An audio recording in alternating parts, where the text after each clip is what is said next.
This week on ANN, the Adventist Church in the Bahamas comes together to help members impacted by Hurricane Dorian. And 2 tennis players in the U.S. state of Washington refuse to play on Sabbath. And Adventist publications in Australia win awards for excellence. These stories and more coming up.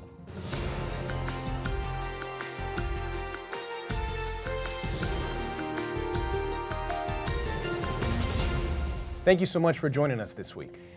Nearly 100 displaced members gathered at the Hillview Adventist Church in Nassau, Bahamas on September the 14th. Many were driven by bus to pray, complete the process of registering church families taking shelter on the island, provide information on how to apply for government housing placement and assistance, and receive goods as they stayed in homes and shelters across the island indefinitely. President of the Seventh-day Adventist Church in the Atlantic Caribbean Union, Peter Kerr, spoke to the church members who have evacuated Abaco and Grand Bahama after Hurricane Dorian destroyed their homes and communities earlier this month. He said, "You are not alone. Your church family is with you, and God is touching many hearts all over the world to help you endure during this process." Kerr shared how church leaders across the Inter-American Division and its many unions are praying and offering assistance to the people affected by the hurricane in the Bahamas. The Adventist Development and Relief Agency International Emergency Response Team, as well as ADRA Inter-America's director, shared their assessment and the projects they have in place, like providing hygiene kits throughout shelters in Nassau. Emergency Response Coordinator for ADRA International, Edwin Flores, made sure the community knew that ADRA was not just here for a couple weeks, but for the long term. Flores also said that ADRA would be distributing cash vouchers to assist those affected within the church and the community by the end of the week. Those staying in shelters receive toiletries and warm meals every day. The meals are prepared by church members under the coordination of the South Bahamas Conference. The conference office has been functioning as a command center since the hurricane struck. A team from Adventist Layman Services and Industries delivers about 100 meals to church members who prefer vegetarian meals. The South Bahama Conference has been coordinating aid to assist all those evacuated and set up a hotline where people can call in and express their needs and pray with volunteers. The Inter-American Division, through its Adventist Volunteer Services and with additional sponsorship from Adventist Mission, IADPA, and Children's Ministries, donated more than 120 backpacks filled with school supplies to go to dozens of children in the shelters. For more stories on the relief efforts and the church in the Bahamas after Hurricane Dorian, visit us at interamerica.org. 2 siblings and star high school tennis players went to court to defend their right to compete in the state championships while still honoring the Sabbath. On August 6, Paul and Iris Chung sued the Washington Interscholastic Activities Association in federal court on behalf of their children, Joelle and Joseph. In Chung versus WIAA, Joelle Chung was barred from competing in the Washington State Tennis postseason tournament because the championships fell on a Saturday, her Sabbath. As faithful Seventh-day Adventists, the Chung family observes the Sabbath by devoting time for rest and worship every week from Friday at sundown to Saturday at sundown. In 2019, her senior season, Joelle was undefeated and expected to win in the qualifying tournaments and advance to the state championships. But the Washington Interscholastic Activities Association scheduled the state championships for Saturday.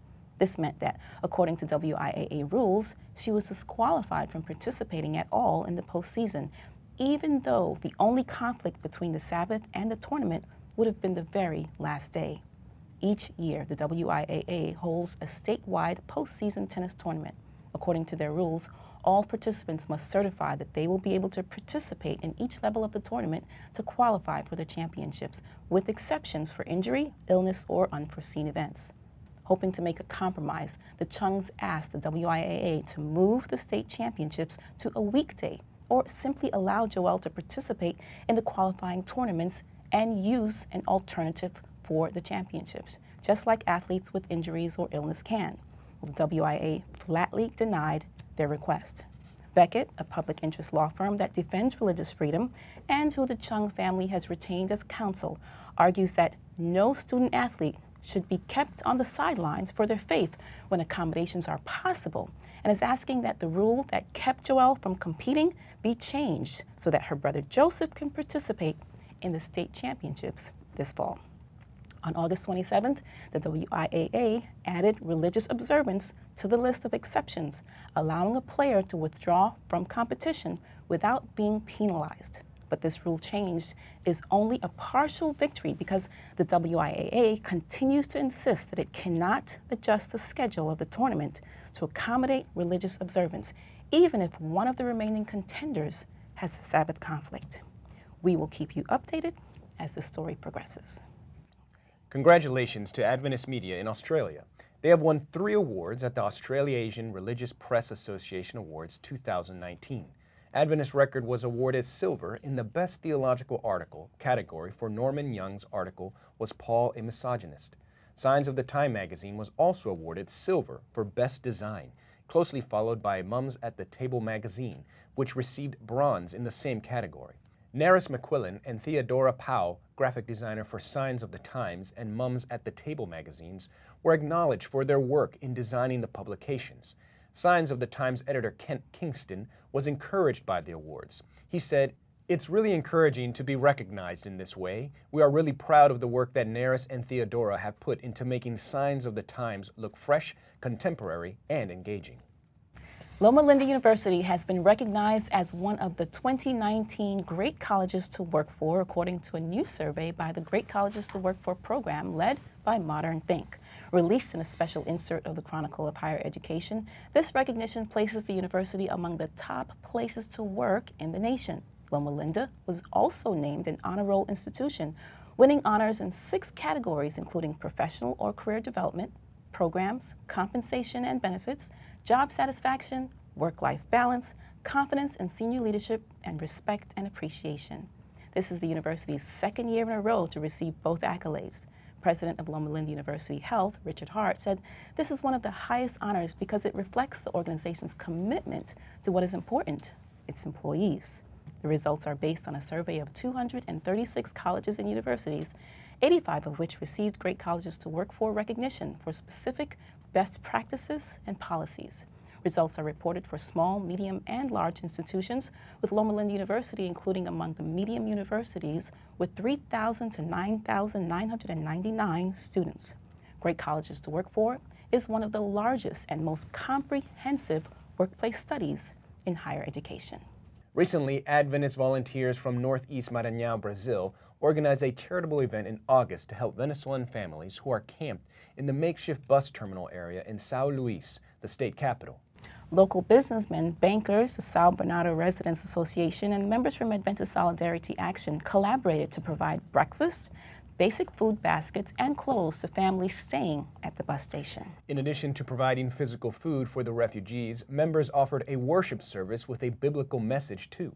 Volunteers plan to continue assisting refugee families. The gesture of solidarity by the volunteer team was acknowledged with gratitude by Venezuelan refugee Johnny Josue Mata. The situation in my country is very sad. Many children are starving and there is no clothes, work, or food. Everything is very expensive.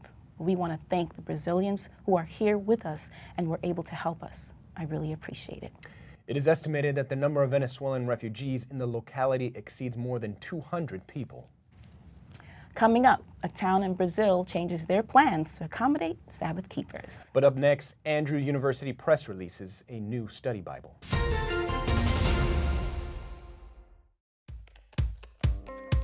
We may look, pray, read, think, worship, sing, and share differently, but we all look forward to the Sabbath. And we all look forward to the future when Jesus will come again. With this message in mind, we arrived at a core component for a new identity system, the creation grid, a simple 7-column structure for layout. The grid is a reference both to the prophetic timeline as well as to the creation week that culminated in the 7th-day Sabbath. The first 6 columns of the grid belong to the designer. They can be filled with anything: text, images, illustrations, patterns, and logos. But the 7th column, the Sabbath column, does not belong to them. It is meant to be different and special. Regardless of what or where you are designing, you can always find information to help you communicate that we are all Seventh-day Adventists. Do you have sitting disease? I don't know. Do you sit all day? Yes. Are you known to your friends as a sitaholic? Yes. Do you sit all day at work, then get home and sit even more? I do. Data from the National Health and Nutrition Examination shows that more than half of people sit at least 6 hours a day. This sitting time has been linked to metabolic syndrome, type 2 diabetes, cardiovascular disease, and a whole slew of other problems. If you've been sitting for more than an hour, you've been sitting too long. We've got to get up.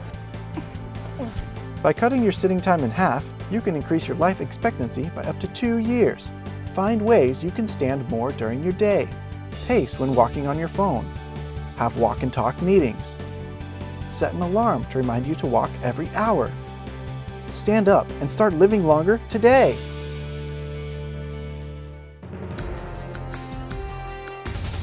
Welcome back. This month, the Andrews University Press released the long-awaited new international version of the landmark Andrews Study Bible. According to an announcement by the president of Andrews University, Andrea Luxton, the Adventist Church's most comprehensive one-volume Bible study resource has just extended its reach in a big way. She said, "We've been planning on this for many years. The Andrews Study Bible was first published by Andrews University Press just before the General Conference of 2010 in the New King James Version. It's been a huge blessing to the church in its regular retail, evangelism, prison ministry, and electronic formats, all in the NKJV. But we also knew right from the beginning that a large segment of the church finds value in a more contemporary English translation." The NIV edition of the Andrews Study Bible is the second major product in the University Press's Bible study line. A third major product is currently in production. The Andrews Bible Commentary is a concise yet comprehensive passage-by-passage, one-volume Bible commentary authored by a team of more than 40 scholars. The Andrews Bible Commentary is scheduled for release in 2020. The Andrews Study Bible appearing in the NIV is the first time the same language has the Study Bible in 2 different versions. The resource is also available in Spanish, Portuguese, and Romanian. For a more detailed story about the new Andrews Study Bible, visit andrews.edu. Brazilian Independence Day is celebrated on September 7. This national holiday is marked by public celebrations in small and large cities all around the country. In Carlos Chagas, in eastern Minas Gerais, the civic parade began later than usual, just after sunset. According to the City Hall, the change occurred so regional Pathfinder clubs could participate. The mayor of the region, Acacio Vieira, explains, "We have changed in consideration of the Pathfinder Club, which does a wonderful job here. Pathfinder members are part of the Seventh-day Adventist Church, which has one of its main beliefs, observance of the Sabbath, the seventh day of the week, which begins weekly at sunset on Friday and extends until the same period on the following day." In the 70-year history of civic parades in the city of Carlos Chagas, this is the first time any change has been made. Deputy Mayor Hermes Ferreira said, "We have changed the time to respect the Pathfinders' religious beliefs, but we also thank them for what they do for the children and youth of our city." In time for Creation Sabbath on October the 26th, the updated creationsabbath.net website incorporates numerous improvements designed to help users develop fun, effective, and life-changing Creation Sabbath programs in their churches, institutions, and communities. Upon visiting the new website, users can find easy-to-use tools and resources for celebrating Creation Sabbath. In addition to the Geoscience Research Institute chat function, links take users directly to resources for planning an event and promoting it once a plan is in place. These range from ideas that have been used by other churches to videos, posters, and sermons that can be incorporated into a church's Creation Sabbath event. An important improvement to the Creation Sabbath website is the opportunity for institutions and churches to register their event. This means that others who are looking to participate in Creation Sabbath will be able to find groups where they can join the celebration. Not only will this help draw visitors to these events, it will also encourage others to be a part of Creation Sabbath. We look forward to seeing your church's celebration of Creation Sabbath on October the 26th. For more information, visit creationsabbath.net. Man Kwa Thar, a farmer in rural Myanmar, believed that by simply being present for children, making sure they were fed and safe, that he was being a good father. That's right. After attending an ADRA training seminar on parenting skills, he learned that there were many things that he could do to become a better father. ADRA Canada sent this report.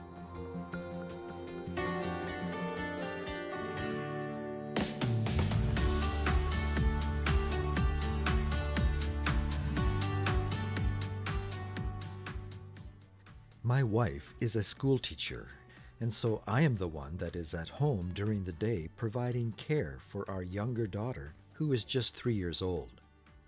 I used to think that by the very fact that I was there for her and making sure that she was safe and fed, that I was being a good father.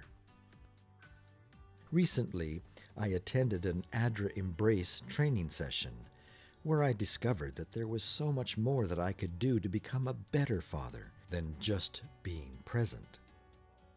Embrace taught us all about early childhood development and how it is important to play with your children, giving them lots of opportunity to learn good motor skills through the play activities that they do. We learned how, as parents, we need to show kindness and patience toward our children, giving them many experiences that will develop their self-worth and self-confidence.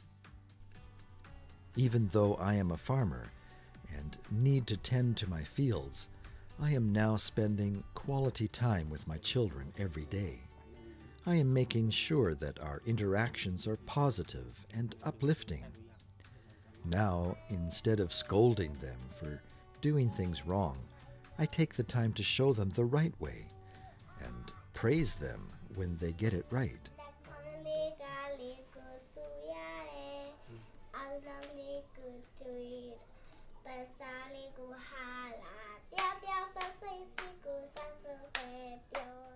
The really wonderful thing about this is that it is helping to improve the relationship that I have with my children and my wife. By becoming a better father, I have become a better husband, and we are all happier as a family.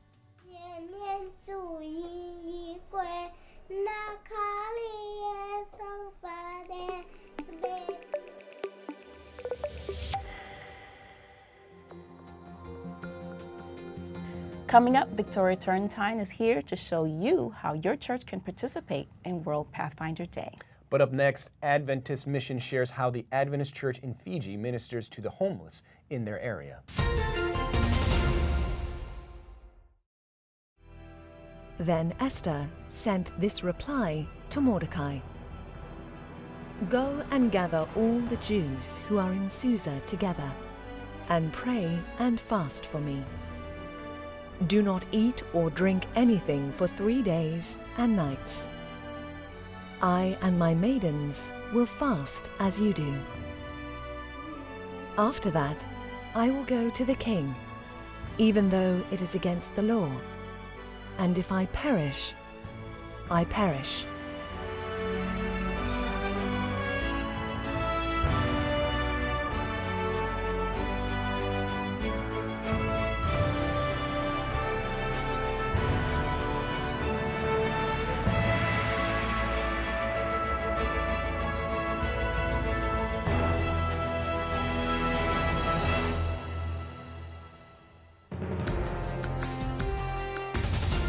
Welcome back.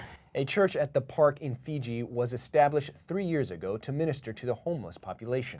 Every week, the church distributes food, provides Bible studies, and outreach programs. Adventist Mission has more.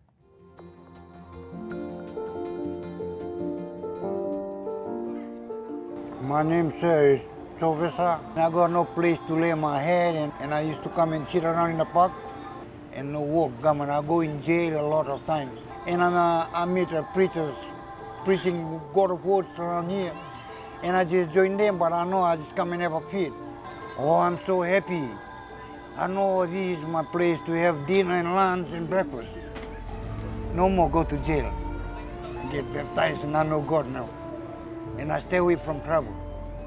And I see now my body is changed and my way too is changed. Not taking those kind of things like I take before. So I'm very happy for God to help me for those things. My name is Vienne. I've actually got 5 kids, but there's only 2 with me at the moment.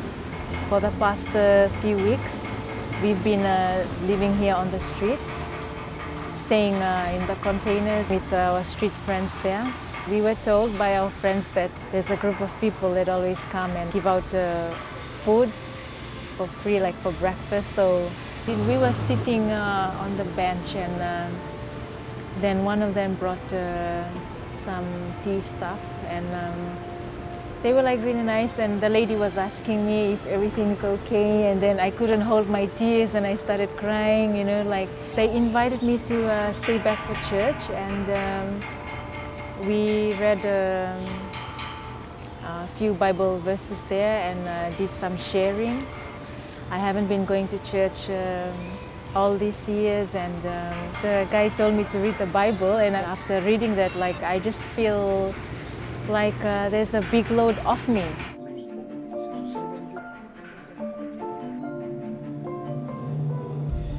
I'm a fisherman.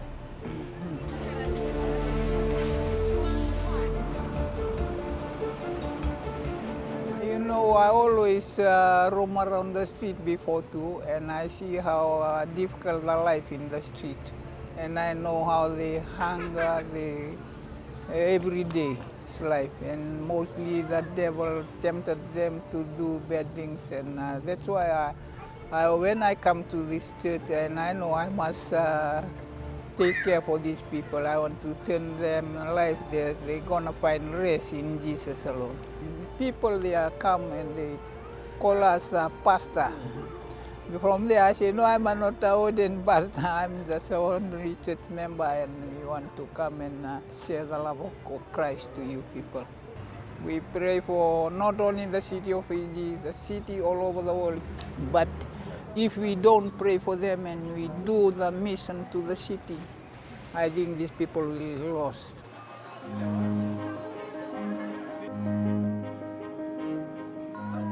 The church at the park, it was established about 3 years ago. Every week the church gives out food and reaches out in Bible studies and outreach programs, health, singing ministries, and giving out of tracts and discs. They were transformed because of the love shown by the church members, who usually visit them in their homes and also usually give them food and meet their needs, just like Jesus did 2,000 years ago. This park is very special. It is situated at the very center of the main city. This is where all sorts of people, all walks of life, with many problems, come and meet here. Most people have gone this place refreshed, knowing that there is a God who loves them and who is ever ready to take care of their everyday needs.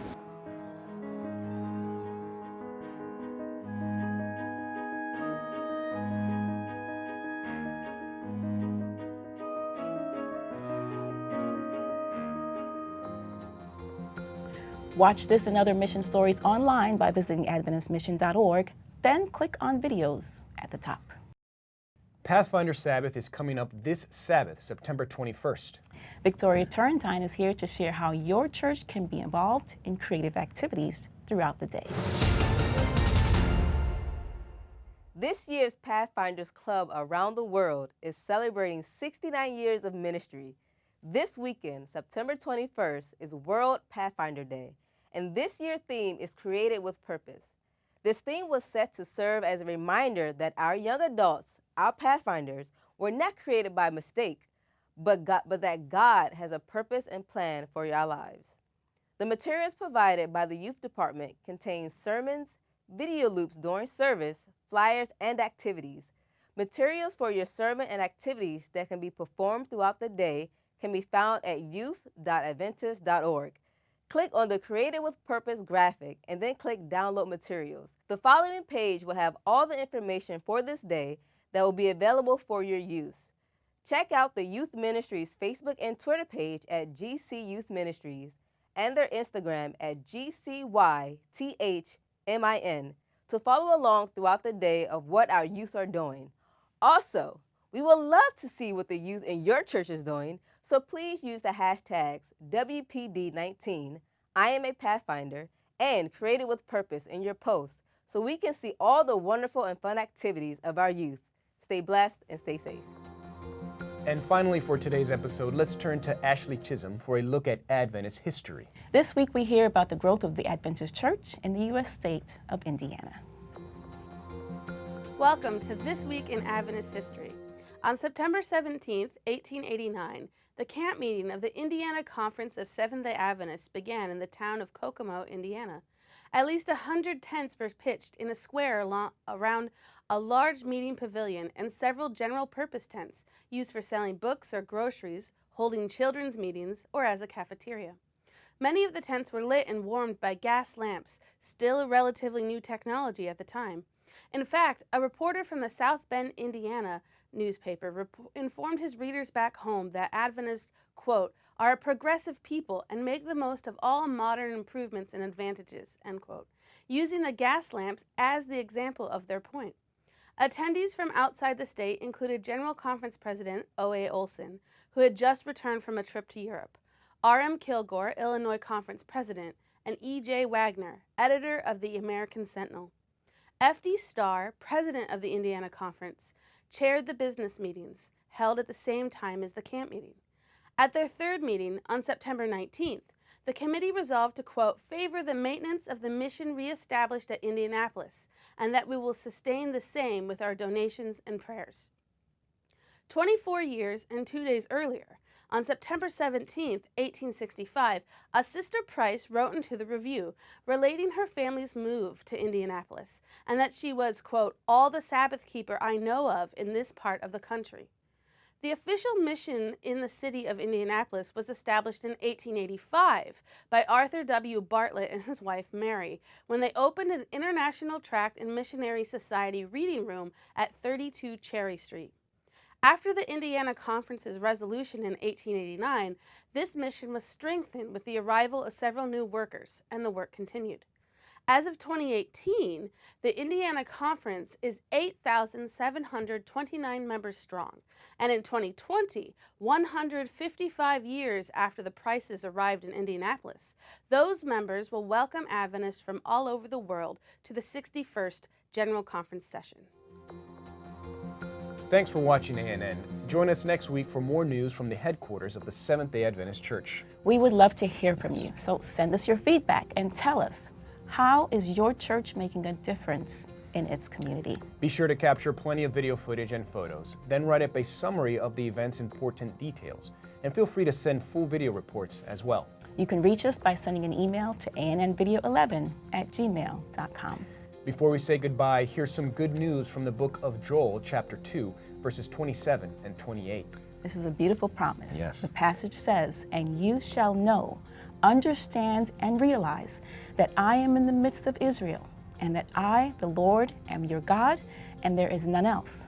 My people shall never be put to shame, and afterwards I will pour out my spirit upon all flesh. Your sons and your daughters shall prophesy. Your old men shall dream dreams. Your young men shall see visions. That's our program for this week, and remember, you can always visit us, news.adventist.org, for daily news and videos. Until next time, God bless. Take care.